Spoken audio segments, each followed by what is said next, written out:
Hey everybody, how you doing? Tom Barnas here. Stories from the 78. Can you believe it's already snowed out and it's only like the beginning of November? It was 90 degrees not even a month ago in October, and here we are. It never seems like a predicted time to be inside always or outside always. So you just kind of wing it. Go outside, enjoy nature.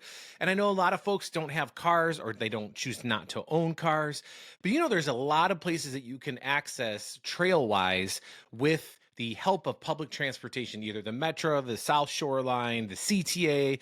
It goes all over. That is why this book is awesome. Chicago Transit Hikes from my friend Lindsay Welbers. This is all things trails and anything else that you can find within the Chicago area without owning a car. So with the help of the CTA, like I said before, or the Metra lines or the Union Pacific line, the Metra line that goes north and whatnot, this gives you an idea of all of the trails that you can visit and explore. There's more to life than downtown, folks. There really is. The lakefront is beautiful and the lakefront trail is wonderful, but there's so much on the south side. The North Shore is gorgeous. You got bluffs overlooking a lake. That's why I want to talk to my friend Lindsay all about it now for this story from the 78. Lindsay, I love this book. How you doing? I'm all right. And how are you, Tom?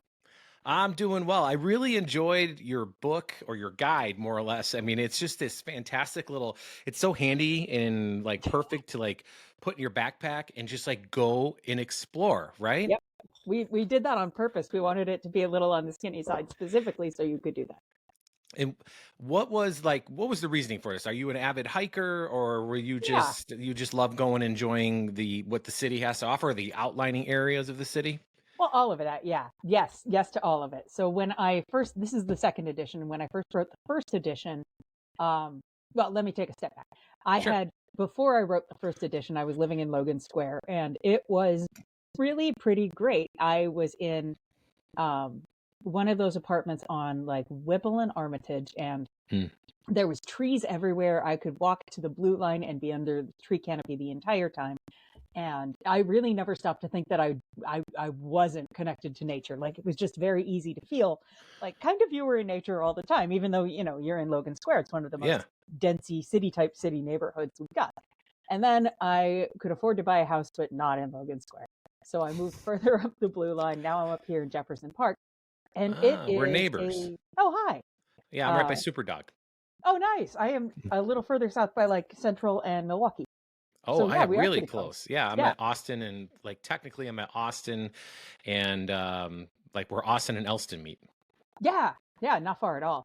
No. So when I moved up here, and I grew up in the middle of the woods, so I went directly from the woods to the city, and it gets a little more like traditionally suburban up here with the little postage stamp. I don't know what to do with the little postage stamp lawns.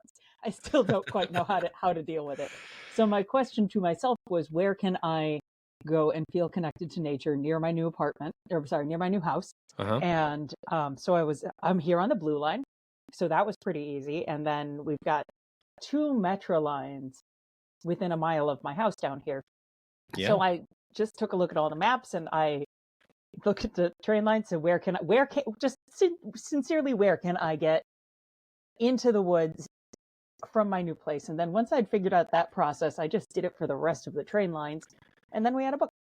That's fantastic. What's the first forest preserve or trail or whatever that you found that was the closest to where you live? Oh, that would be Ted Woods. Ted Woods? Well, I don't know how to pronounce the last name. It's really Polish. It's Ted. I could spell it for you. Hold on. I'm going to Google it before I go do it. Ted Woods is in the forest preserve. It's a little north of like Labaw Woods. Thaddeus as Ted Lekowitz, maybe Lechowicz. Lekowitz sounds good. I mean, that's a solid Polish last name. Lekowitz. But I am guessing. And the fine Lekowitz family hears this. They have every right to come and yell at me. Where exactly is that, though, that particular parcel of land? That one's it's actually not at all far from both of us. It's right on Central, not just a little south of Edgebrook, actually. If Peterson is on the northern side of it. So Peterson and Central would be the northern branch of it. Oh, I think I've ridden my bike through there 100 times. You definitely have ridden your bike through there. Is it part of the North Branch Trail? Is Yes. that You know in? that Yeah. spot where it's got that little bridge that goes over the river? Yes. There. Ah, yeah, because you always think of that area as Caldwell Woods, but I think Yep. Caldwell is actually on north of Devon. It might be. What we've really got is just a bunch of itty bitty little parks that are all Yeah, just kind of, and they're, it's actually one gigantic park because Ted Lutch, whoever Ted was, we named it in honor of fantastic him, man. and then Yeah, he probably was, must have been. yeah. So it makes it a little different because if it were, any other place, we would just say, I go to the forest preserves up there by the river, but that's not how it works here. So it's like 3, 5, 8.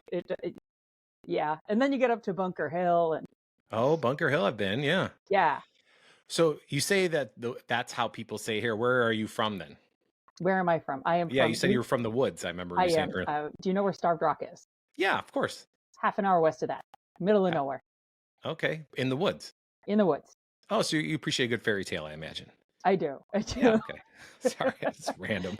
No, it was a great place to grow up because we were in the Illinois River Valley, and so I grew up on one of the little creeks that lead into the Illinois River.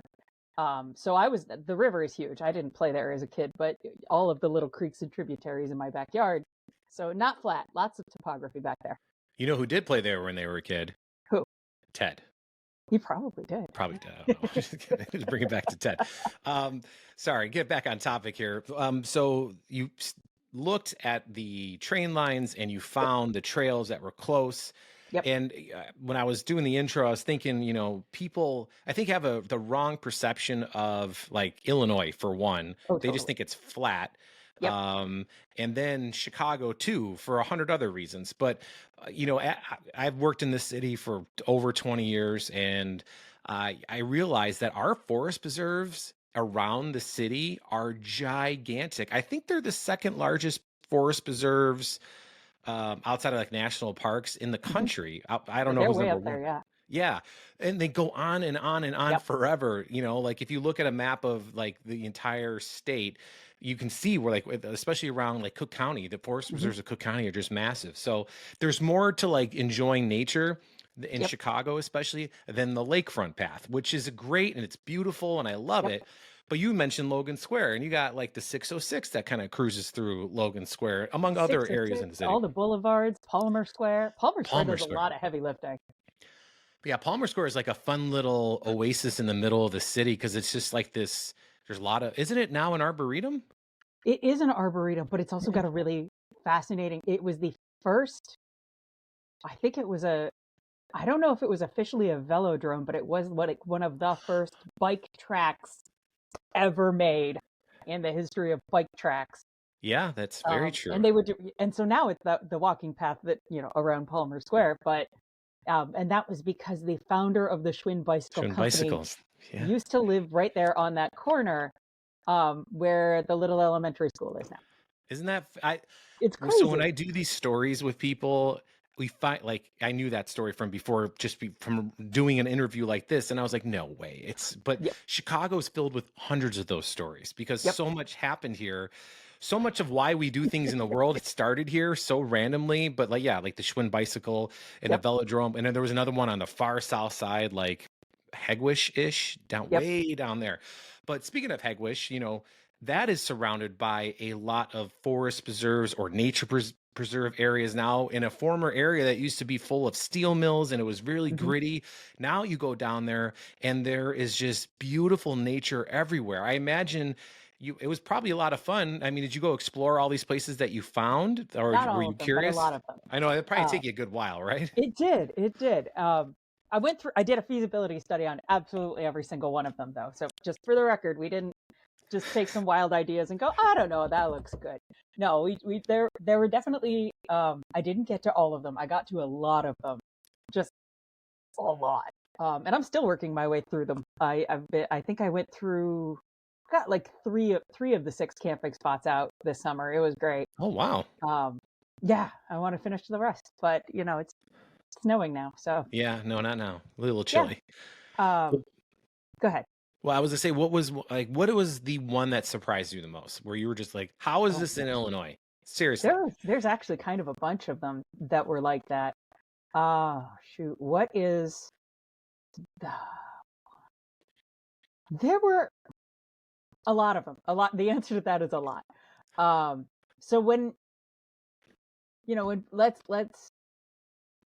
so when people think of Chicago, people who've never been here, a lot of this, and we're going to be very generous and surface level in what they think. They Yeah. think of steel, they think of glass. They don't even necessarily think of the lake because you kind of have to live here to remember that we have the lake. Yeah, that's So very true. when I go look, and so finding a lot, there's a shocking amount of topography that I can find for you. If you want a mountain, good luck.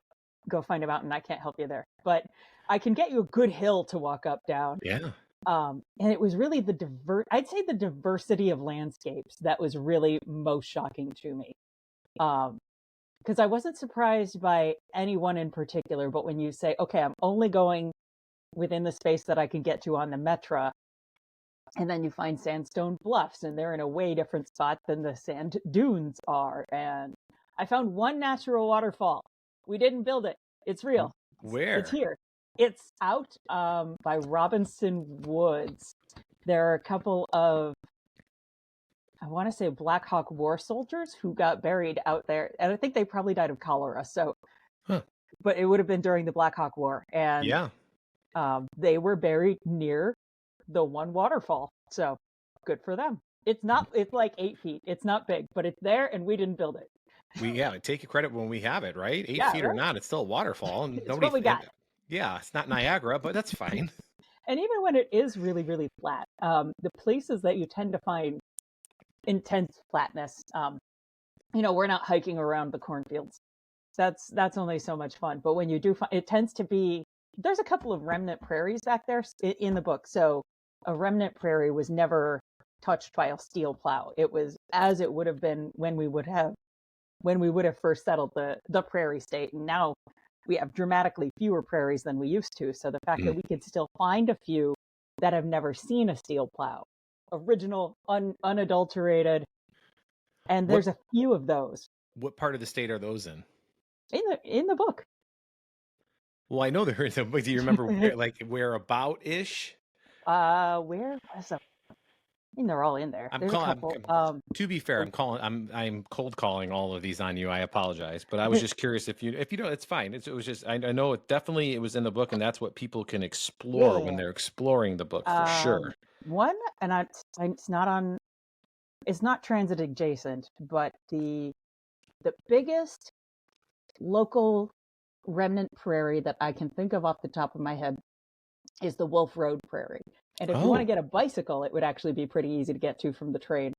And I don't think they have too many interior hiking trails, but the Wolf Road Prairie is the biggest prairie that never got altered. So that one's pretty neat. Wolf Road, that's like southwest. Because I grew up. So, yeah. Yeah, I grew up around there, and Wolf Road was like the you're far kind of road because it was out in the middle of nowhere because there was a lot of forest preserve because I lived like off of like LaGrange and 107th Street. Oh, way down there. Cool. Yeah. So so when I ran cross country in high school, and where did we go? We ran in the woods, like all over the like Bullfrog Lake and Maple Lake and all of that stuff, which just, again, when I meet people that are not from here and I talk about these areas, they're like, where are you talking about? And I'm like, oh, it's like where I grew up. Like, it's not far. And then we'll go out there like to Maple Lake or something, and we'll go hiking in the woods. And they're like, this is not what I thought Illinois was. And certainly not like Chicago. And which I guess is the point of the book, to really kind of show people all of this exists. And it's all, and the beauty of it is you did it where people don't even have to take a car. They can hop on the train. They can hop on when I mean the train, like the Metra or the South Shore train, the electric train, or what have you, or the CTA itself, the bus, or the actual L train subway. Yeah. Yep. For the sake of brevity, I did not include the bus in the book, and that is literally only for the sake of brevity. If I had included the bus, we could have gotten to so many more places. The book would be a lot thicker. With the overarching theme that I keep coming back to is that it doesn't matter where you want to go. I can find you a really nice place to be outside in that corner of the Chicagoland area. Oh, for sure. But for at sure. the end of any of these lines that are in the city, at least the CTA like train lines, there's a Yep, bus stop usually right outside. So if you want a little bit more, I mean, you just gotta, I mean, everybody's got a phone, use the book where you're at, totally. and you can compass your way to there on a walking, or you can do the bus thing, or Oh yeah, or ride your bike, which you can do. I mean, you can take your bike on CTA and Metra, right? you sure can. Yeah, that's fun, man. So like, It is. what like as far as the one that you like love the most that you did, do you have like a favorite that you come back to? You're like, man, I just love going on this one. I honestly, if you find me at Dunewood Campground in the Indiana Dunes National Park, probably every single year, at least once. It's Yeah. it's so well. First off, it's so close to the train. I think from the train station, which is Beverly Shores, to the separate area of the campground where they don't even allow cars. So it's all people who are carless over there. It cannot be more Oh, than 2 blocks. Just as you would walk, it can't be more than 10 minutes, maybe so less. what train? So the Beverly Shores, you said Yeah, train. So that's on what the South train Shore line? line. South Shore line, and South that's the Shore one line. when you're on the Skyway. You kind of see it on off the side, right? Yeah.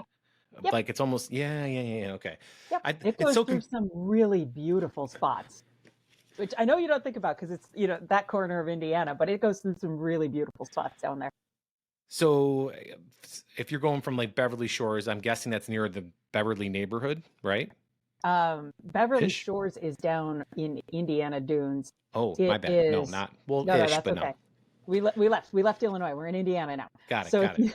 you you get on the South Shore line, which you can get on at Millennium Station, that's where it ends, and you can ride it. I think all the way down to South Bend, but in Beverly Shores, which is a flag stop of all things. It's pretty great getting to do the flag stop. It's a lot of fun. You hit a button and a light flashes, but if you don't, the train won't stop. Really? Yeah, because it's not on a regular schedule unless they're waiting for somebody. Um, Ah, yeah. Don't fall but it's asleep. also Beverly Shores is the neighborhood of houses and people who live right there in that little spot, kind of tucked into the national park itself. Probably the nicest neighborhood in Indiana. Wow. Oh, that's a fun little fact. It is. And so you catch it at the Millennium Station, Yep. downtown. And is there another station, or is there another stop before it gets out? See, I've never been on this. So is there another station before you get out of Illinois? Do you Yeah, know off? there are a couple. Right, like all on the southeast side of the city. I think you can catch it really easily in Hyde Park. I want to Hmm. say the 53rd Street Yeah, station. there's a couple of them. Yeah, the South Shore line Yeah. goes through there. Yeah, of course. Before you leave the city, it stops at Millennium, Van Buren, the museum campus, 57th, 63rd, Hedgewish, and then you're into Hammett. Oh, yeah, okay. Yeah, very like under utilized line. I think that's the other thing. Like as for a city as big as we are, we're very accustomed to driving everywhere. Yep. But with construction the last 3 years on the Kennedy, if you didn't figure out how to use public transportation when you could have, that was your own fault for the Yeah. most part, right? Don't So worry, you still got a chance. yeah, and the South Shore, like you said, you go through some neighborhoods that a lot of people to just don't even know exist, like Hegwish, or even like Hyde Park is beautiful. South Shore neighborhood is beautiful, It is. especially with the cultural center right there, which does Yep. have the lakefront path that kind of will get you around it because you can go in the front and it's like all fenced off, but if you go back, you can kind of scoot your way through there, through like the secret way through the back by the golf course, and Yep. it's like you're in a different city. I guess that's the point of That all one's these in the book hikes. too. Yes, I did know that. But that's like the beauty of it because you like kind of explore the city and the surrounding areas. And especially, I love the stuff that you talked about going up north, like to the North Shore. Because Mhm. again, an area that a lot of Chicagoans might not even think about going outside of like wanting to take a picture in front of the Home Alone house.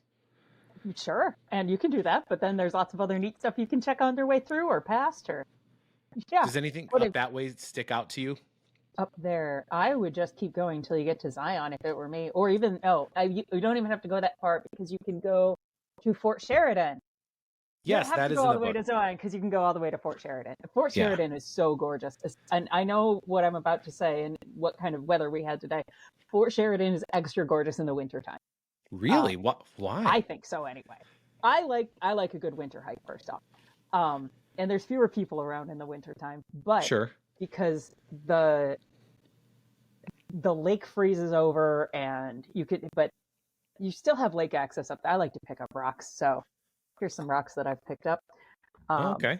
And one I dropped. And this one I think actually did come from Fort Sheridan. It had a hole in it, so I took it home. That's fun. And Where but it also has this really lovely sandstone bluff that historically we've got records of people calling attention to that bluff since the French first paddled through here. They came through. They said that's a nice bluff, and eventually, when it became a fort, and they had to hire a landscape architect to turn it into a place they could treat it as a fort. That landscape architect still left the fort alone. Or I'm sorry, the bluff alone. He's like, it's too beautiful. We can't touch it. And he could have if that's what he wanted to do. They probably would have let him. But you could get the view of that is much better in the wintertime. really? I think so. Because all the leaves are gone and you can just kind of see it. And somebody who's going to, Google this and look at pictures can call me crazy. And that's okay because we're all correct on this front. I like it. Where exactly is Fort Sheridan? It is, Like, it's actually, that one's another one that's really close to the Metra. It is the Fort Sheridan Metra stop. And then man. I think it's directly across the street from the Metra station. And so then you're on a path into what is now the Nature Center. Oh, that is so fun. It I is. mean, yeah, and it goes along with your book. Then I'll throw this up here again just because.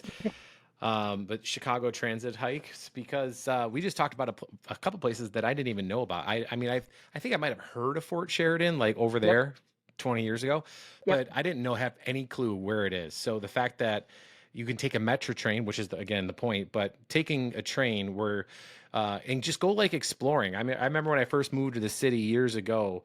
I would go exploring on the CTA. I would just take it and go, and Yep. and that's how I discovered like the brown line because I was like, "Where's this brown line go to?" I have no idea where this thing goes. I just And always then see you it in a get loop. stuck on that spot over the river and you could stay there all day, frankly. Yeah, It's the you could. best. Yep. And then it gets down to street level, like at the Rockwell station, where you're like, "I'm so Yeah. confused. What is happening? I don't understand." But Yeah, that's the but there's beauty. always, as soon as you get off at like Rockwell, there's like nothing but delicious food in that neighborhood. So Yep. magnificent. Yep. Not bad at all. Well, And you're still near the North Channel Trail. So there you go. You pick up the trail there. yeah, I just gave you another one, huh? It's there's so much. There is Yeah. so much. And I think even without like saying no to the bus, I think there was still a good at least half a dozen hikes that didn't make it in that qualified according to all of my qualifications, but just didn't make it in for space reasons. Like there is so much more green space out there around Chicago than people even stop to think about. Right. And I would even argue back to like the Hegwish area or Mhm. South Deering or all that down there, like Lake Calumet. There are so many things that used to be like steel mills for, Yep. 100 years that are now nature preserves where you like can take like the service road that used to be the service road. And now Yep. it's like the only road that you can drive through and you're just driving. You're like, where am I? Like there's big mounds of, you know, like a garbage dump that's now Yeah. not a garbage dump, and then it's Yep. like hiking trails and you're like, this is Chicago. And then you like kind of get to a high top and you see like downtown sticking up just saying hi. You're like, this is incredible. Like nobody knows about these things, and it's a shame because people really should get out and explore all over our city, south, north, Indiana, west, Yeah. right? There's even to exactly the point you're saying, the um Joliet Iron Works is in here, and I didn't know about the Joliet Iron Works until I'd gotten into this one. But it was one of the first major iron works facilities in America. Really? In Joliet, huh? It was, and it kind of it. By that I mean the site, because it wasn't just like one company. It operated for close to a century. And Wow. that is already insane. But parts of it's almost like the operation, you know how like the Hawaiian Islands move a little bit every year because of volcanic reaction? Sure. Okay, it's a little like that, but for an ironworks site. So they had the initial building and then they put up a newer building next to it and then a newer building next to it. And eventually the old one would just literally became ruins. It is currently, and it would, but then the new building's over here. still functioning. So when all of the ironworks closed, the entire site just kind of rewilded itself. And then I think it was the 90s, they came through and cleaned up some of the invasive plants. And now they're just, letting it continue to be a ruin, but it's also it's proper outdoors now. Oh, I did not know that. I mean, I knew Joliet had a lot of history, Yep. with Route 66 kind of going through there and a whole bunch of other things, obviously, and steel. The industry was big all over the south side of the city and the burbs, but Joliet's a little bit further away. So that's fun. I Yep. did not know that. And again, another train line to get you out there and to explore. And then you get to hang out in downtown Joliet, which could be a lot of fun. That they have I think I forgot the name of the theater that's down there. Is that the Remova? No, that's in No. Bridgeport. Then I don't know. I think it was the Rialto Square Oh, Theater or that might be it. something like that. Don't yell at me for not having the right name, but I'm not there going is a beautiful theater in downtown Joliet, and they got a baseball stadium down there for like some independent ball and Yeah, good times all around in Joliet. So, it is. you know what, Lindsay, I could talk to you all day about all this fun stuff, and it sounds like there's enough room for you with the buses and everything for like a Oh, yeah. volume 3 eventually. Oh, I'd have to talk about that. A I'd third have to think edition, I about should that. say. I think we've had all the big ones out in edition 2. We did have to do some updating. I've told a bunch of people this, so it's not a secret. I kicked out the Chicago Botanic Garden. They were in the first edition, and that was great because first off, they're right there on the North Branch Trail. Yeah. And the Chicago Botanic Garden's so big and so beautiful. And under their old pricing structure, cars paid to enter, but people didn't. So if you show up on a bicycle or if you show up on foot, you would have gotten free entry. They rejiggered their admittance fees, and now people almost cost more to get in than cars do. And Really? It made me mad. It made me so That mad makes that me mad too. Then you discourage people to go to see the thing. Right. Unless you have a bunch of money you want to pay. And that was not at the heart of what I wanted to do. So unfortunately, we kicked them out. But fortunately, that made space. So we put in the Major Taylor Trail instead. And the Major Taylor Trail connects two big old forest preserves down on the southwest side. And one of them is, I think, Whistler Woods. And that's a real big one. And then we get so it's down on the south side. So who doesn't love the south side? And then we get to talk about Major Taylor. And Major Taylor was this is going to be a little convoluted. He was the first fastest black man in the world, or the first black fastest man in the world. Point is, that's a lot.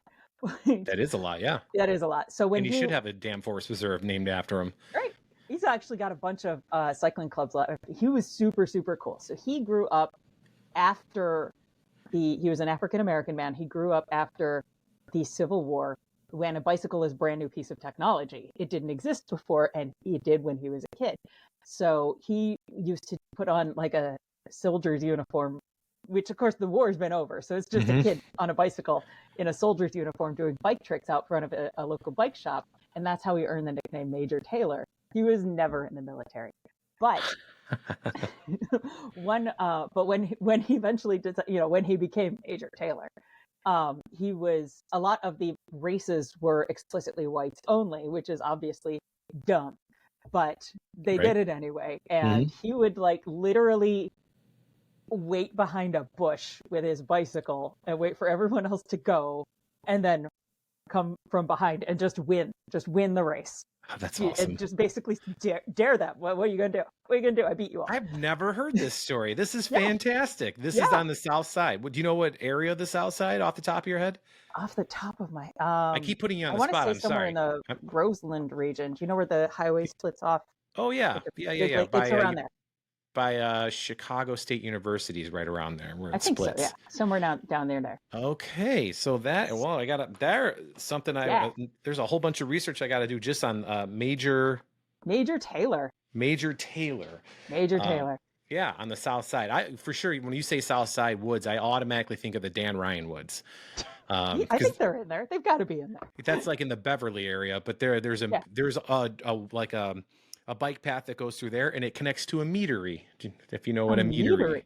Yeah. MEAD? Oh, that'd be a fun one. Yeah, like a winery, but meadery, where they're making, alcohol from honey. That sounds delightful. It is delightful. I've had a good time there. So, and it's a hidden gem on the south side, but it like their backyard opens up to the Dan Ryan Woods, and like my family, they're all kind of from that area. My dad's generation, and they used to go Mhm. like sledding and everything else in those woods Oh, in the nice. winter time. So yeah, good times. Yeah. You got to have a good sledding hill. Yeah. Do you have any like book signings or anything you got coming up for the holidays, or you just want people to go to a website to buy or anything like that? I actually don't have any coming up. I no. That was a good question, but I don't right now. Well, you And have to if get we're on gonna it. to direct them anywhere, send them to the University of Illinois Press or their favorite local bookstore. Don't send them to Amazon. Right, right on. Yeah, Perfect. I agree 100%. Well, cool. Lindsay, it's been lovely talking to you. You Thank you so too. much I for know taking I have time. stumbled across the 78 before, but it's always like, well, I mean, the work I read was very thoughtfully done, but it's like, who is this guy? I So I'm glad appreciate you it. went Yeah, back no, to it. I'm trying. I'm just trying to give people a spot to find out anything that has to do with Chicago, or even Yeah, sometimes not. If it's a fun story, it's a fun story. But mostly Chicago, just because I feel like our city gets crapped on enough, and yeah, yeah. there's so much good in our city. And because I mean, I know lots of people from the city, and they're all wonderful people. Mhm. So we all can't be bad, and this place can't all be bad. So, I and went all the way downtown and back today. I didn't even see any murders. No, I didn't. No murders. No evidence of murders. It was a praise the very safe Lord. time. Uh, they even let me sit on the Metra train for like 15 minutes, so I didn't have to stand outside in the cold before it Oh, left. see, look at that. The little still people say Southern hospitality is all the bee's knees. My ass, Uh-uh. because the Midwest is Chicago just as nice. hospitality for me. Absolutely. Well, again, thank you for taking time to chat with me, Of Lindsay. course.